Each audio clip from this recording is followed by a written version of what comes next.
Hello future doctors, कैसे हैं आप सब लोग। I hope you are doing well और आपकी तैयारी बहुत अच्छी चल रही होगी। सो फाइनली अब मैं ठीक हो चुकी हूँ। लिटरली पूरे 7 दिनों के बाद मैं वीडियो बना रही हूँ। मैंने 90 डेज़ का चैलेंज लिया था जिसमें मेरा नीट का सिलेबस कंप्लीट करने वाली थी, but because of my health issues मैं उस चैलेंज में पूरी तरह से फेल हो चुकी हूँ। इन 6 डेज़ में लाइक मैं फुल वीडियो इसके लिए नहीं बना पा रही थी, लॉन्ग वीडियोस, बिकॉज लिटरली मुझे जैसे मैं थोड़ा बहुत अच्छा फील करती थी तो मैं उस टाइम से स्टडी करती थी। 90 डेज़ मतलब मैं ऐसा नहीं है कि मैंने इन डेज़ में स्टडी नहीं की, बट कोई 2-3 घंटे ही स्टडी की होगी, उससे ज़्यादा नहीं की, तो मैं उसे बिल्कुल भी प्रोडक्टिव डे नहीं मानती।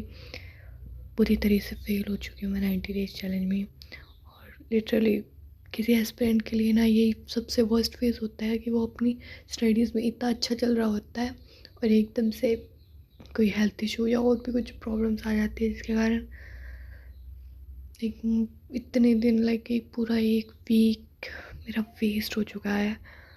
कोई एक लेक्चर नहीं लगाया मैंने, कुछ इतना डीमोटिवेटेड सा फील हो रहा है ना, स्टक सा फील कर रही हूँ। बट इस स्टक फीलिंग के साथ नहीं बैठ सकती मैं। अब लास्ट के 15 डेज़ में मेरा दिसंबर का चैलेंज यही था कि मैं मेरा बायो का सिलेबस कवर करूँगी।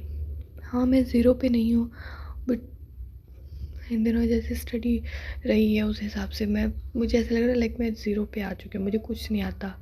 बट मुझे अब फिर से रिविज़न करनी होगी और मुझे इन 15 डेज़ में मेरा सिलेबस कवर करना है। एंड में गाइस प्लीज़ बैकग्राउंड नॉइज़ को इग्नोर कीजिएगा। एक तो मेरे आसपास ऐसे शोर चलता रहता है, मैं लाइब्रेरी जाऊँगी वहीं। सो नाउ अब मेरा 15 डेज़ में सिर्फ यही है कि मैं मेरा बायो का सिलेबस कवर कर लूँ। बस सिर्फ बायो ही गाइस, आधा सिलेबस है हमारे नीट का। सो दिसंबर एंड तक बायो भी कंप्लीट हो जाएगा ना, तो भी बहुत ज़्यादा मानूंगी मैं उस चीज़ को। एंड ये देखो मैंने लिख रखे हैं ये चैप्टर्स, चिपका लिए मैंने इनको लिख के।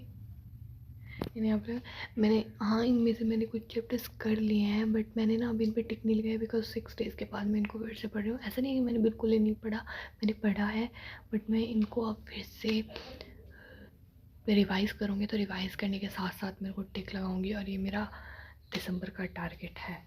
सो ये मुझे कंप्लीट करना है। एंड अभी मैं जस्ट रिवाइज़ ही करी थी ये, बिकॉज मैं इसका लेक्चर लगाऊंगी। ये मेरे पुराने नोट्स हैं जो मैंने बनाए थे, वो उनसे रिवाइज़ करी थी। ऐसा तो नहीं है हम इस फेस के साथ बैठे ही रहेंगे, आगे तो पढ़ना ही होगा, स्टडी तो करनी पड़ेगी। और जो हुआ बस उसको मैं पीछे छोड़ के अब से 15 डेज़ का चैलेंज ले रही हूँ जिसमें मैं मेरा बायो का सिलेबस कंप्लीट करूँगी। आई होप आप सब लोगों की स्टडी अच्छी चल रही होगी और आप सब लोग अच्छे हों। हेल्थ का ध्यान रखो यार प्लीज़, इस बहुत ही क्रूशियल टाइम है, इस टाइम पे आके बीमार मत हो।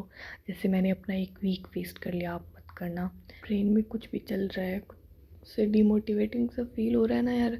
एक ना ड्रॉपर के लिए जब ऐसी जैसी सिचुएशंस आती है ना, तो उसका डर 2 गुना हो जाता है, बिकॉज उसके साथ ना पहले ये चीज़ें हुई हैं कि हम पूरा साल अच्छे से पढ़ते हैं और एंड में आके सब ऐसी तैसी हो जाती है, लाइक एग्ज़ाम बिल्कुल ख़राब चला जाता है। तो उस कारण ना एक ड्रॉपर को ज़्यादा एंग्जाइटी और ज़्यादा डर लगता है। वो सब ताने, वो सब माँ बाप की होप सब टूटती हैं, वो सब चीज़ें ना याद आ जाती है। ऐसे मैं तो बस ट्रिगर स्ट्रेस और एंग्जाइटी हो रही है, लाइक, बट कुछ नहीं कर सकते, आगे बढ़ना पड़ेगा।